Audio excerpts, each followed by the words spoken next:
Hello students, today I am going to explain the first chapter of chemistry, that is chemical reactions and chemical equation. सबसे पहले मैं आपको ये बता दूं कि इस चैप्टर के अंदर कौन कौन से ऐसे टॉपिक्स हैं जिनको हमें स्टडी करना है. These topics are included in this chapter. First is chemical reaction, then characteristic of chemical reaction, chemical equation, balanced chemical equation, more informative reaction, types of chemical reaction and effect of oxidation reaction in everyday life. सबसे पहले हमारा topic रहने वाला है chemical reaction. What is chemical reaction? The chemical reactions are the processes in which new substances with new properties are formed. देखो, chemical reaction एक तरीके का प्रोसेस होता है जिसमें क्या होता है, बिल्कुल एक नई प्रॉपर्टी वाला सब्सटेंस फॉर्म होता है. बिल्कुल सिंपल अगर मैं एग्जांपल यूज़ के लिए, when hydrogen gas reacts with oxygen gas to form water molecule. जब क्या होता है, हाइड्रोजन गैस और ऑक्सीजन गैस एक दूसरे से रिएक्ट करते हैं तो वाटर बनता है. ठीक है, वाटर मॉलिक्यूल बनता है. Then hydrogen gas H2, oxygen gas O2 and water molecule H2O.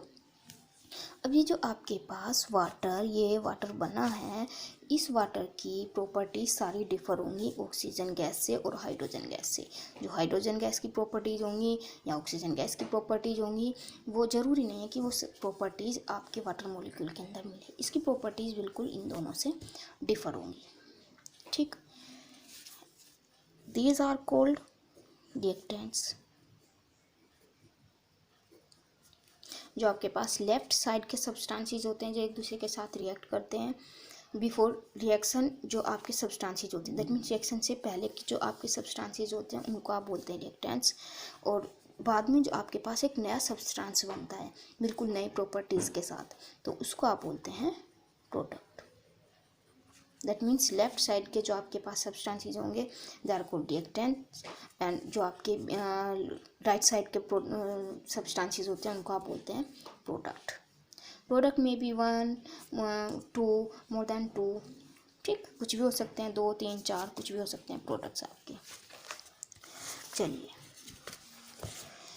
इसी से रिलेटेड अगर मैं एक एग्जांपल और ले लेती हूँ आपका, फॉर एग्जांपल मैग्नीशियम.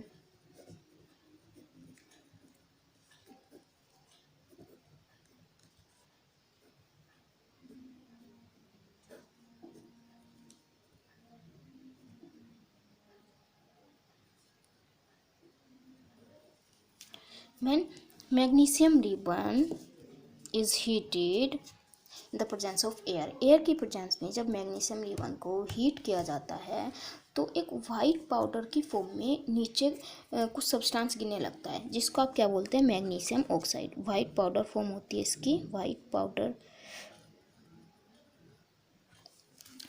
की फॉर्म में नीचे गिरने लगता है जिसको आप क्या बोलते हैं, मैग्नीशियम ऑक्साइड. अब इस मैग्नीशियम ऑक्साइड की प्रॉपर्टीज़ भी क्या होंगी, इन दोनों से डिफर होंगी. These are called reactants and this is product. इसको आप बोलेंगे रिएक्टेंट्स इन दोनों को, जो दैट मीन्स आपके लेफ्ट साइड में होगा, जो आपके राइट साइड में होता है उनको आप क्या बोलते हैं, प्रोडक्ट्स. क्लियर? तो यहाँ पे हमारे पास क्या प्रोडक्ट मिला है हमें, मैग्नीशियम ऑक्साइड. Clear students? चलिए, केमिकल रिएक्शन मैंने आपको अभी बताया कि हमारे पास जो ये प्रोडक्ट बनता है यानी न्यू सब्सटेंस बनता है, इस न्यू सब्सटेंस की सारी प्रॉपर्टीज़ डिफर होती है. अब ये आपने पढ़ा है केमिकल चेंजेस में. केमिकल चेंजेस में भी क्या होता है, आपके पास बिल्कुल एक नया सब्सटेंस बनता है जो बिल्कुल नई प्रॉपर्टीज़ कंटेन करा होगा. तो इसलिए आप केमिकल रिएक्शंस को क्या बोल सकते हैं, केमिकल चेंजेस. यहाँ पे मैंने शो कराया हुआ है, chemical reactions involve chemical changes, because chemical changes में भी आपके पास नया प्रॉपर्टीज़ वाले सब्सटेंसेस बनते हैं और केमिकल रिएक्शन में भी आपके पास नए प्रॉपर्टीज़ वाले सब्सटेंस और प्रोडक्ट बन रहे हैं.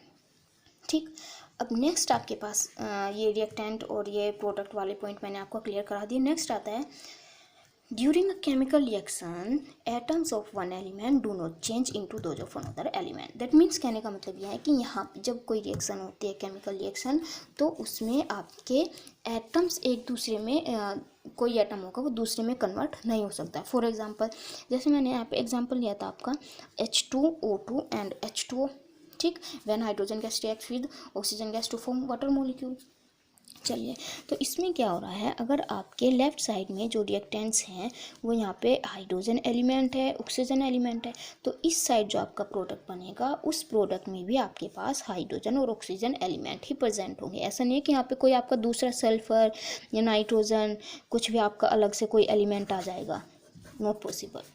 जो आपके एलिमेंट्स एटम्स लेफ्ट साइड में प्रेजेंट रहेंगे आफ्टर रिएक्शन, आपके वो ही एलिमेंट्स और atoms left side right side में जाएंगे, प्रोडक्ट में आपके वही वाले एलिमेंट्स रहेंगे।